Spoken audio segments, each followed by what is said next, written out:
Hi there, this is Archie's cabin.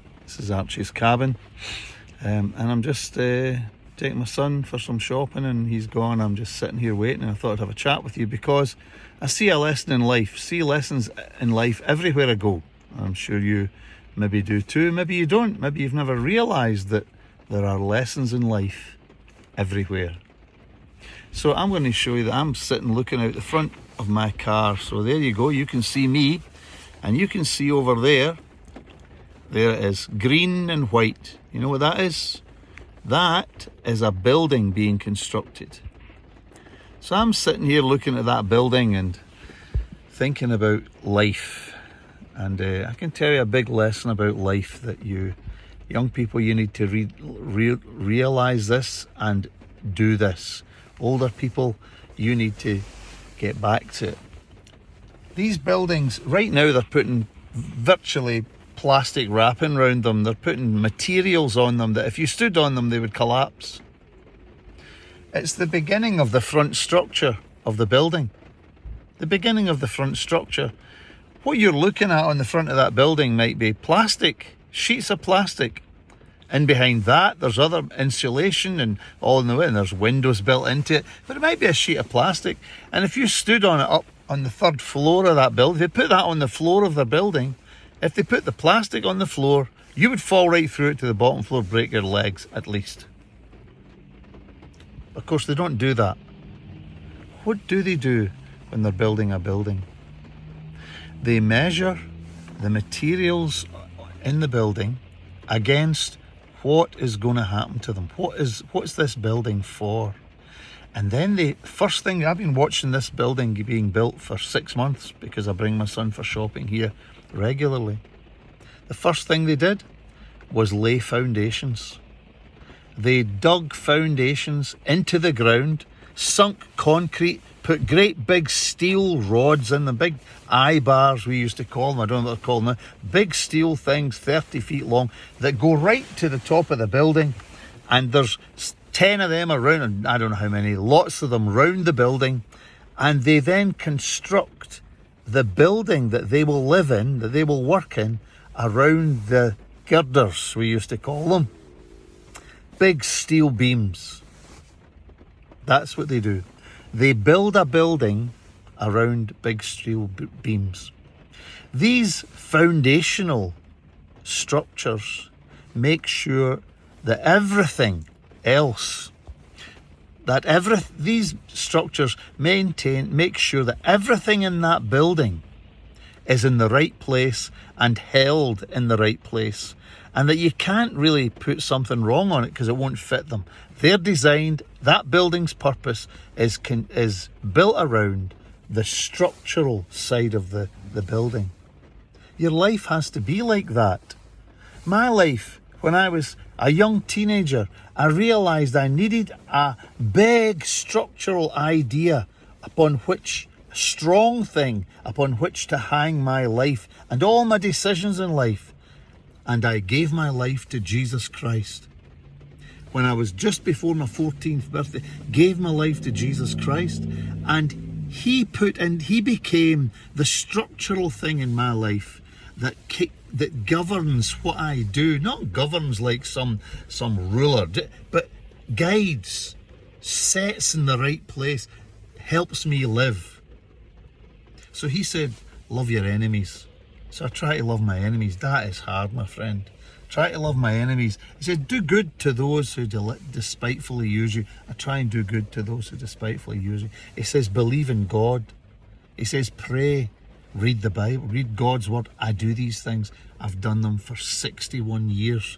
And you know, the one decision in my life that I would not go back on was the day I decided to give my life to Jesus Christ. Because on that day I built structure into my life. Like these girders went up. And that building, it's a howling, windy, wet day today. That building, though it's not complete, will stay standing because these steel beams are built on something solid. The big structures are built on something solid. I believe in God so that's a structure in my life. So unlike politicians, I can't willy-nilly lie because God said don't tell lies, don't kill, don't steal. Don't treat your neighbour kindly. Don't be unkind to you. All these big, wonderful 10 commandments and gospel rules, the Sermon on the Mount, these wonderful, wonderful truths that the Bible teaches give us structure in life. And that has what's kept me sane in life, guided me, kept me, and given me a joy, a real deep joy that I have some structure to my life, that when decisions come to be made, I can make them because of certain parameters in my life that are already set in my life. I didn't have to go thinking about them and go asking people, oh my goodness, what do I do in this? Oh my goodness, what do I do? I'm panic stricken. No, I know what to do. I know what to do. When somebody says to me, if you want to get what you're looking for just now, just cheat. I just need to smile at them and say, sorry mate, I don't cheat. Simple. Dead simple. Do you know how many times I've had to say that? From I was a 16-year-old apprentice being told to do home jobs on my boss's time and put it against a timesheet that would charge the shareholders with a bill or the customers with a bill. No, I'm sorry, I don't do home jobs. I don't cheat. I don't steal. That's Christianity in action. Much more than that, and we'll get into it when we eventually... Do you think you'll ever get into my cabin?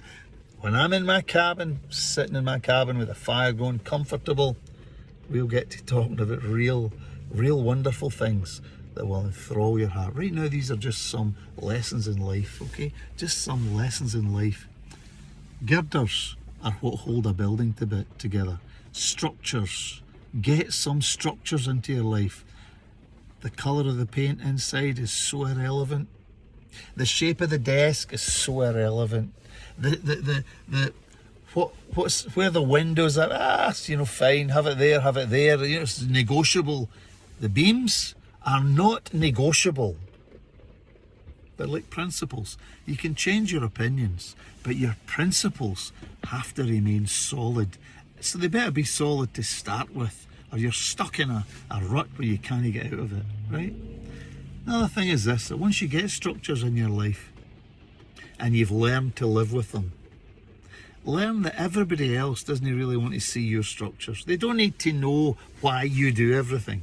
They just need to observe and admire, because you will be admired if you have principles in your life. That's Archie's cabin. We chat while I'm waiting on my son doing his shopping and looking at a building that is being built and is at this point in time covered in green and white paper and doesn't look like a building at all, but it's as solid as a rock, and the wind out there that's blowing, trying to blow it down, will not blow it down.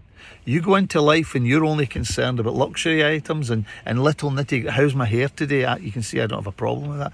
But seeing what's the silly things in life that you're right, make sure you look good when you're going to your work, don't look stupid, etc., etc. I've always been fashion conscious, but that's not what life is about. It's not the fundamental. Make sure you get the fundamentals. Look after the other things as well, but understand the difference. Now we'll talk about that again, probably many times in different ways over the months if I keep doing this, if the Lord enables me. If you like this, send a wee note to Archie's cabin and tell me, okay? Tell me you benefited from this in some way, or you listened to it even, or you don't agree with it. Tell me you don't agree and we'll have a chat. The Lord bless you. Have a good day, and I hope it's not raining where you are. Bye-bye just now. This is Archie's cabin. Bye-bye.